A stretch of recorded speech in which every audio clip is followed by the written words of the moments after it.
So I want to tell you about something I hear all the time. And honestly, when I hear it, I kind of cringe a little. Not because it's wrong, but because I know what's probably happening underneath it.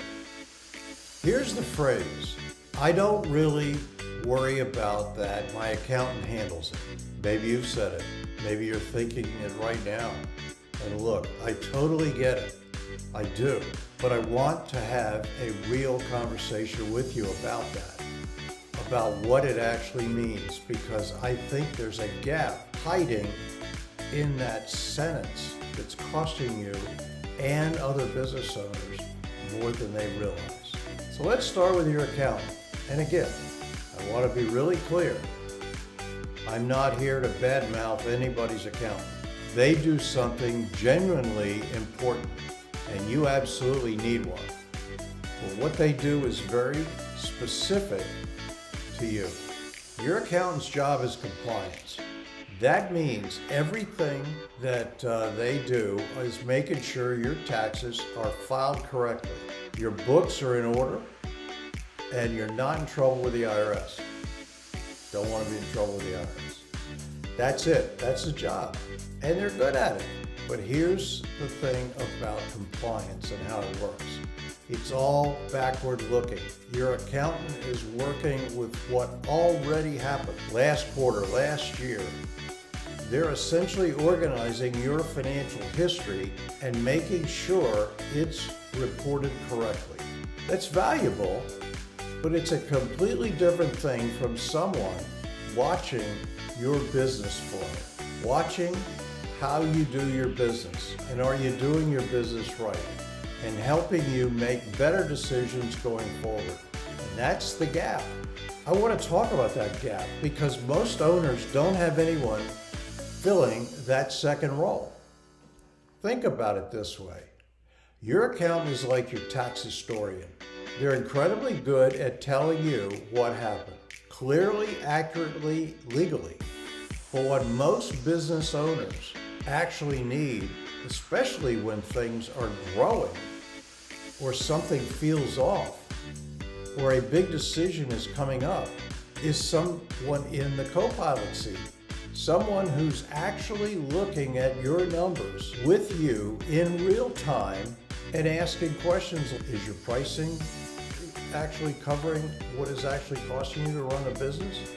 Is this the way you're paying yourself sustainably? Do you have enough a cash runway to let things go for 90 or 120 days or 180 days if things slow down? Those questions don't get asked at tax time. They don't show up on the return. And no one in your life is asking these questions. They just don't get asked. And that silence has a cost. Think about one particular type of owner I've worked with, a good business builder, good revenue, a perfectly competent good account. And they had no idea why they were leaving serious money on the table. Not because anything was broken, not because they had gotten bad advice, but because no one was looking at the decisions that happened in between the tax filings. So we had a pricing conversation that got put off. The hiring call may be on gut feel instead of actual cash flow. Owner's salary that was set 3 years ago and never got touched.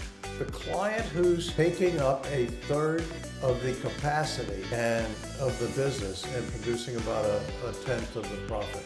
And I hesitate on that. Does everybody, I'm sure you have a client that requires a lot of effort and really just picks your brain. That costs money. And we want to make sure that's paid attention to. None of this is on a tax return.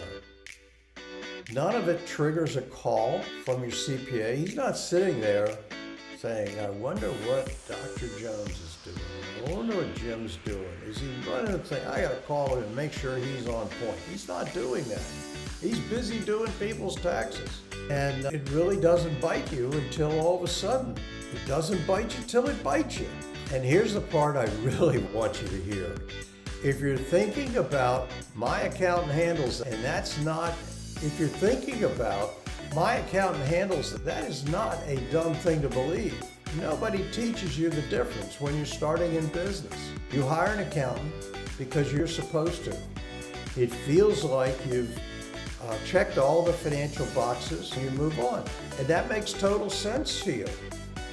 I'm not here to make you feel bad about it, but the financial box has two sides. Compliance is one, your accountant, and the other side is clarity, ongoing, forward-thinking, numbers monitoring, decision level clarity about how your business is actually doing and what you should do next. You're not getting that. And if you've ever gotten one of those, there's a gap. And if you've only got one of those, there's a gap. And that gap is quiet and it's expensive. And most owners don't even know it until it's there. So here's the question I want to leave you with. Think about this the last time someone sat down with you. Not to file anything, not to sell you anything, not to check a compliance box, but just to look at the numbers and ask, how is this business actually doing? Where is the money going? What should you be thinking about that you're not thinking about? If you can remember the last time that happened, great. But if you can't, we need to have a conversation. That's right. Someone has to be sitting there with you looking at your numbers, not to file them, but to actually understand them with you. Asking the questions your accountant isn't asking. That's the forward-looking financial conversation most business owners have never had. And in my experience, that's the one that actually changes things. So I want to actually keep talking to you about this, but there's a lot more to unpack. And in the next videos, I'm going to walk you through 5 specific things a financial coach does that your bookkeeper doesn't. Because that's another version of the same conversation, and it trips people up just as much. So I want you to follow along and make sure you don't miss anything, and check out our next video, which is going to be put up next month. Thank you.